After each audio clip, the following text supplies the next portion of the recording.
प्यारे बच्चों, तो आज हम पढ़ते हैं कक्षा 10वीं की संस्कृत पुस्तक स्पंदना का चतुर्थ पाठ जम्बस्वसिंह दंतास्ते गणिष्य का दूसरा पाठ हम पढ़ते हैं। तो अभी तक हमने पढ़ा था कि जो सर्वदमन है, एक बालक जो शेर के बच्चे के साथ खेल रहा है और तपस्विनियां उसे रोक रही है, उसके आगे का क्या दृश्य है तो पढ़ते हैं हम। तो द्वितीय तपस्विनी क्या कहती है? सुव्रते न शक्य एस वाचा मात्रेण विरमेतुम। हे सुव्रता, यह कहने मात्र, सुव्रता उसका नाम है, यह कहने मात्र से रुकने वाला नहीं है। न शक्य नहीं सकता है, वाच मात्र कहने मात्र से, विरमितु अर्थात रुकने वाला नहीं है। गच्छ तुम जाओ, मदिये उठजे मेरी झोपड़ी में, मार्कंडेय ऋषि कुमारस्य, और मार्कंडेय के ऋषि कुमारों के द्वारा वर्ण चित्रित, रंगों से चित्रित किया हुआ मृतिका मयूर तिष्ठति, वहां पर मिट्टी का मोर है, तमस्यो उपहर, तुम उसे लेके आओ। प्रथमा कहती है तथा इति निष्क्रांता, तथा ठीक है, और ऐसा कहकर वह निकल जाती है। इति निष्क्रांता अर्थात वह वहां से निकल जाती है। बाल बच्चा बोलता है अनेनेव तावत क्रीडिश्याम, तब तक मैं इसी से खेलता हूं, यानी जब तक तुम खिलौना लाओगी तब तक मैं इसी शेर के बच्चे से खेलता हूं। इति तापसी विलोक्य हसती, और उसको देखकर तपस्विनी हंसने लगती है। तापसी कहती है भवतु न मामयम गणति, रहने दो आप तो, न मामे गणति, यह मुझे तो गिनती में नहीं लाता, यानी यह मेरी बात को नहीं मानता। पार्श्वम अवलोक्य, पास में देखकर कहता है को अत्र ऋषि कुमारा नाम, कोई यहाँ पर ऋषि कुमार है क्या?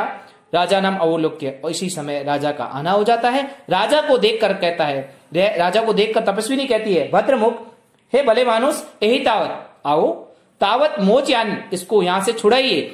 डिम्ब लीलाया बाध्यमान बाल मृगेंद्र, यानी खेल ही खेल में इस बच्चे को, खेल ही खेल में जो ये शेर के बच्चे को जो पीड़ित कर रहा है, बाल मृगेंद्र यानी शेर के बच्चे को, इससे इसको मुक्त करा दीजिए आप, ऐसा उसे कहती है। मोच यानी नैन, इसको मुक्त करा दीजिए। राजा कहता है उपगम्य, पास में जाकर, सस्मितम, आश्चर्य के साथ कहता है, और आश्चर्य से अयो भो महेश्वरी पुत्र, अरे ओ महेश्वरी पुत्र, हे महर्षि के पुत्र। तो तापसी क्या जवाब देती है? भद्रमुख, हे भले मानुष, न खलवयम ऋषि कुमार, यह निश्चय यह ऋषि कुमार नहीं है, यह वास्तव में किसी प्रकार का कोई ऋषि कुमार नहीं है, अर्थात ऋषि का पुत्र नहीं है। तो राजा क्या कहते हैं? आकार सदृशम चेष्टितम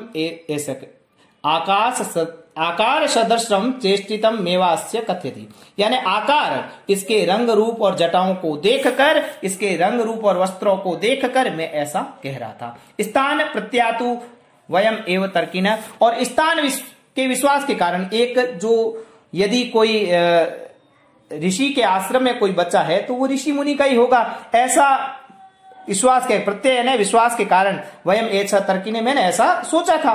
तो राजा ने कहा बालकम उपलाल्यन, और इति यथा अभ्यर्थिम अनुष्ठित, और ऐसा कहकर उसे जैसा तपस्विनी ने कहा था वैसा वो करने का प्रयास करता है। राजा अब क्या करता है? बालकम उपलाल्यन, बालक के ऊपर लाड प्यार करते हुए, उसके सिर पर हाथ फेरते हुए, न चैनम मुनि कुमारो अयम, यदि ये मुनि कुमार नहीं है तो अथ को अस्य व्यपदेश, तो यह फिर किस वंश का है? तापसी कहती है पुरुवंश, यह पुरुवंश का है। तो राजा कहता है आत्मकथम, मन में कहता है कथम एको आन्वीय मम, क्या ये मेरे ही वंश का है? प्रकाशम, अब वह प्रकाशम, जो बात पहले मन में सोची थी, अब प्रकाशम, अब खुले में कह रहा है उसके सामने, न पुनर्आत्मगत्या मनुष्यानाम मेष ए विषय, अपनी इच्छा से कोई भी दूसरे वंश का व्यक्ति इस स्थान पर क्यों रहेगा? यदि पुरुवंश का हो तो क्षत्रिय वंश है, और वह यहां पर जो मुनि के आश्रम में क्या कर रहा है? तापसी कहती है यथा मुद्रो भद्रमुखो भणति, आप जैसा कहते हैं, आप भद्र पुरुष जैसा कह रहे हैं तो वैसा ही है।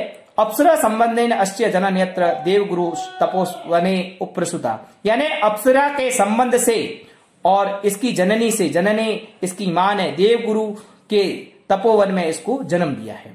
तो यह बात आ गई कि अप्सरा के साथ संबंध हुआ इसकी मां का, और उसके अप्सरा के से संबंध होने के कारण, और इसकी मां ने जो है यहां पर इसको जन्म दिया देवगुरु के तपोवन में।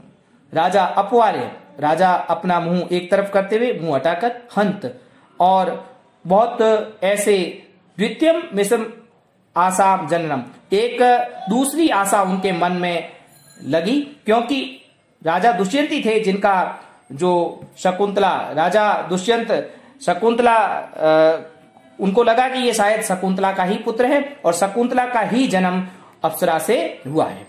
प्रकाशम अत शा तत्र भवती किम आख्यस्य राजर्षि पत्नी, तो यह किस नाम के राजा की पत्नी है। तत्र भवती किम आख्यस्य राजर्षि पत्नी, तो ये किस राजा की पत्नी है। तो आज हम इतना ही पढ़ेंगे, और आपको हमारा वीडियो पसंद आया तो लाइक करें, शेयर करें, सब्सक्राइब करें। धन्यवाद।